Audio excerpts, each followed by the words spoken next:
Welcome students to my next class. Today we shall prepare proprietors fund statement. Today we shall prepare proprietors fund statement. The particulars are current ratio 2.5, liquid ratio 1.5, proprietary fund, that is fixed assets to proprietors fund 0.75, working capital 60,000, reserves and surplus 40,000, bank overdraft 10,000. There is no long term and fictitious assets. ഇത്രയും data വെച്ചിട്ട് നമുക്ക് proprietors statement, proprietary ഫണ്ടിന്റെ statement നമുക്ക് തയ്യാറാക്കണം. എന്താണ് ഈ proprietary fund എന്ന് പറഞ്ഞാല്? ഷെയർ ഹോൾഡേഴ്സ് ഫണ്ട് അല്ലെങ്കിൽ നെറ്റ്വർത്ത് ആണ് proprietary fund. What are the components of proprietary fund? Share capital, proprietary fund is equal to, or shareholders fund is equal to share capital plus reserves plus profit and loss account. These are the general item found in proprietary fund. These are proprietary fund. Then we have to prepare proprietary fund statement.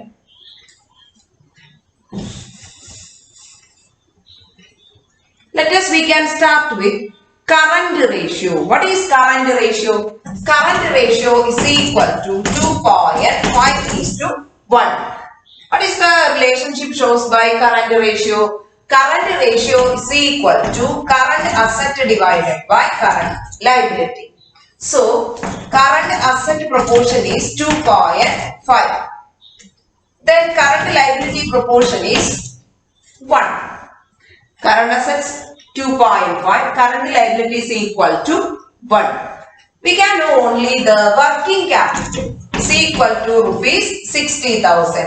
Working capital is equal to rupees 60,000. What is working capital? Working capital is equal to current assets minus current liability.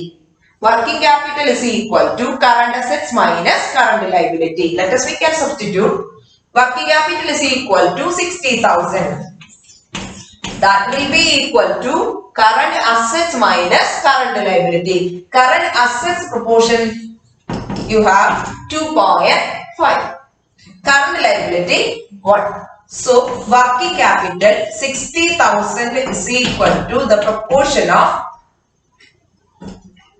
1.5. Working capital is equal to the proportion of working capital is equal to 1.5. Let us we can calculate current assets. By using this working capital we can find current assets is equal to 60,000 working capital into proportion of current assets 2.5 divided by excess difference, that is 1.5 working capital. So we will get current assets is equal to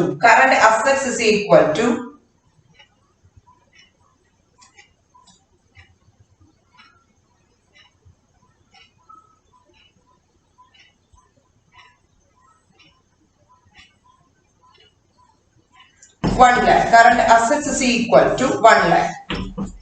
Current assets is equal to 1 lakh. Then we can find current liability. 60,000 working capital into 1 by 1.5. That is current liability is equal to 40,000. Current liability is equal to 40,000. We have current assets 1 lakh. Current liability 40,000. Let us we can calculate liquid asset. 60,000 into liquid asset proportion 1.5.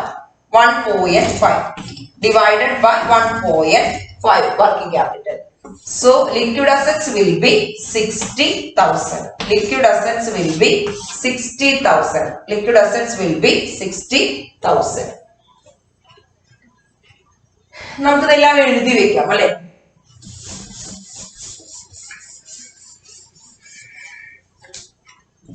So കിട്ടിയ ഐറ്റങ്ങളെ നമുക്ക് ഇവിടെ എഴുതി വെക്കാം. Current assets 1 lakh, current assets 1 lakh, current liability 40,000, current liability 40,000, liquid asset 60,000. Next we have to start with proprietary fund. Proprietary fund is equal to fixed assets divided by proprietary fund. This is already mentioned in the problem. Proprietary fund is equal to fixed assets to proprietary fund 0.75. Fixed assets and proprietary fund തമ്മിലുള്ള ratio ആണ് നമുക്ക് 0.75 തന്നിരിക്കുന്നത്. അപ്പോൾ proprietary fund ratio 0.75 is equal to fixed assets divided by proprietary fund. Fixed assets divided by proprietary fund. Then so proprietary fund, fixed assets ഉം proprietary fund തമ്മിലുള്ള ratio ആണ് 0.75. അങ്ങനെയാണെങ്കിൽ fixed assets is equal to 0.75. Proprietary fund is equal to 1. 0.75:1 ആണ്. So fixed assets എന്ന് പറയുന്നത് 0.75 ഉം proprietary fund എന്ന് പറയുന്നത് 1നും ഈക്വൽ ആണ്. ഇനി എങ്ങനെയാണ് നമുക്ക് ഈ പ്രൊപ്രൈറ്ററി ഫണ്ട് നമുക്ക് എമൗണ്ട് അറിയില്ല, ഫിക്സഡ് അസറ്റ്സ് നമുക്ക് അറിയില്ല. പക്ഷെ നമുക്കറിയാം ഒരു ബാലൻസ് ഷീറ്റില് 2 സൈഡ്സ് ആണുള്ളത് അല്ലെ. ബാലൻസ് ഷീറ്റില് 2 സൈഡ്സ് ആണുള്ളത്. ഏതാണ് ആ 2 സൈഡ്സ്? ഇവിടെ അസറ്റ്സ് എന്നും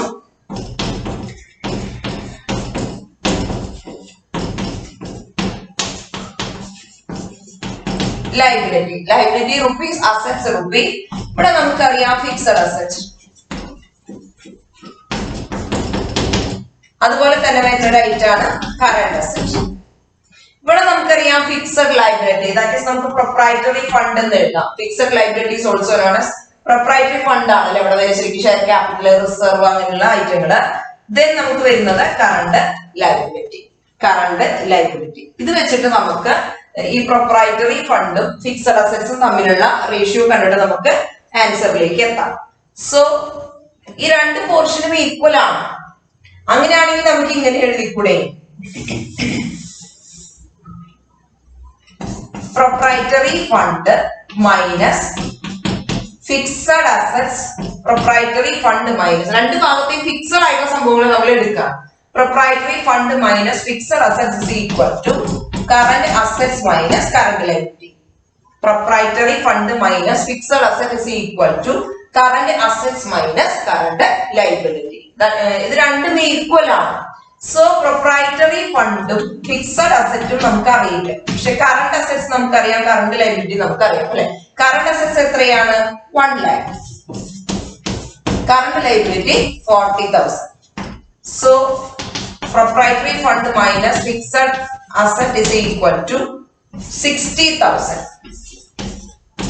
60,000 minus 60,000. Proprietary ഫണ്ടിന്റെ proportion 1 ആണ്, ഫിക്സഡ് അസറ്റിന്റെ 0.75 ആണ്, is equal to 60,000.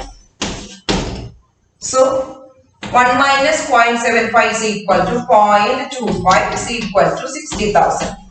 60,000 രണ്ടും തമ്മിലുള്ള ഡിഫറൻസ് ആണ് 60,000. ഈ 60,000 is equal to 0.25.